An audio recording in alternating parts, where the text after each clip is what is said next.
There we go. Hey, Jacob, welcome to the party. We have from Southern Arkansas University, the 2018 Conference Player of the Year, the man select 7th overall in this all-time GAC player draft. Jacob Richardson from SAU. Jacob, Michael picked you, so I'll let Michael have the first couple of questions for you. So, Jacob, you're my second mule rider to pick out of my first 3 picks already.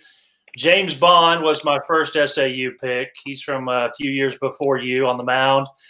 Let's talk about what it meant for you to be a mule rider and to come down to Southern Arkansas and to play at SAU, and just tell us a little bit about your career and give us some of the bright spots. Man, it was really cool for me because my uncle played there in the late 70s, and my dad played there in the late 80s. We're on some really good SAU teams, kind of got a really good tradition down at SAU, and I was excited to be a part of it and get to wear the same number and play the same position as my dad. So it became a little bit of a family thing. Actually, my little brother's going there next year to play for SAU, so maybe he'll be in the next fantasy draft. Yeah. Some cool things.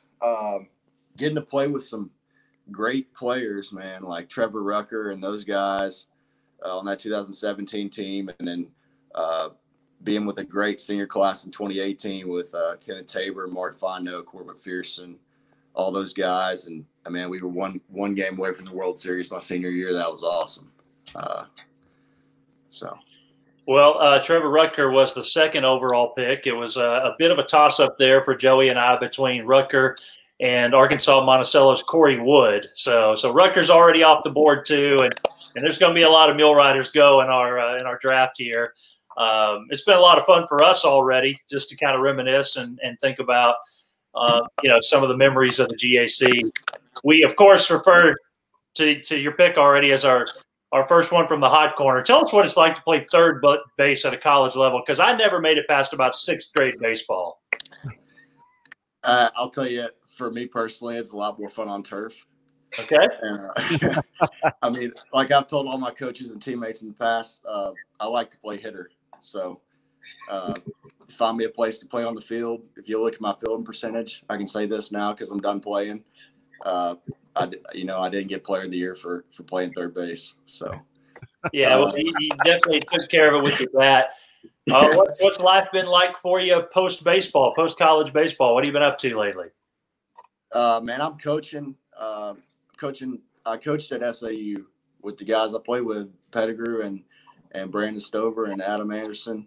I got to coach with those guys, GA'd for a year, and then this past spring was going to be my first year coaching high school ball.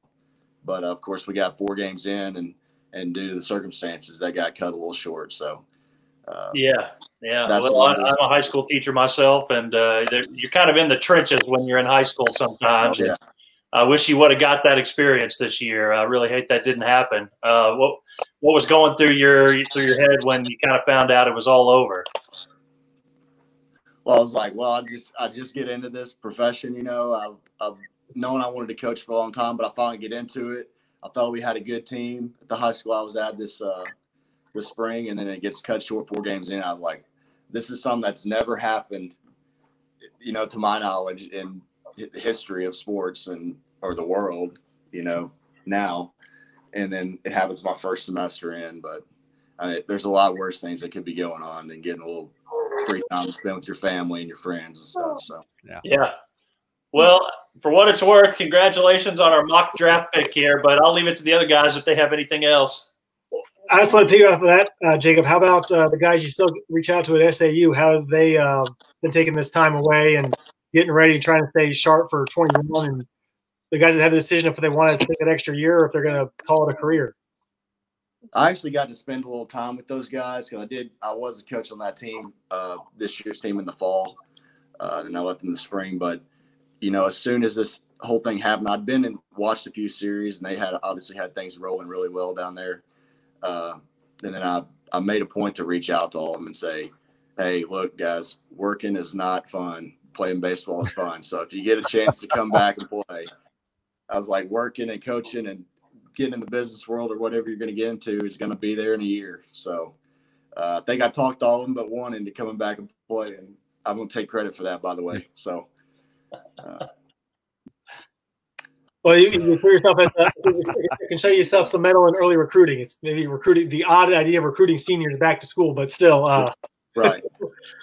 Well, Jacob, again, thank you for joining us. Mike, Joey, have anything you want to add in here? It's not your pick, but I know someone you saw a couple of those years when you were broadcasting tournament games. Can you repeat that? No, you have a great arm. Just want to say whether or not you won Player of the Year for third base. I thought that's a great line, and I love how you said it after the fact. But you had a great arm, and you were fun to watch. I appreciate it. Yeah, congratulations on a good career. Jacob, thanks for joining us here. We'll see how the team shakes out here, and then we can argue with some of those deserving mule riders that maybe won't pick. But like I said, we're 7 picks in with you. I'll quickly recap it so you can kind of get a sense of who's still out there. Like I said, it was Corey Wood and Trevor Rucker 1, 2. The first 2 R's were Davis Ward and Bryant Harrelson from Henderson. Then we came back with Jake Gozo, Oklahoma Baptist, and then Michael mentioned James Bond. Just who were those? I think maybe you only faced Harrelson, but who was your toughest matchup that you faced off within the league?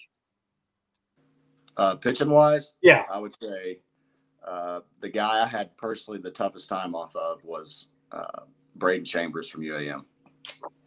We couldn't beat him. We never my draft board. Hold on. Yes.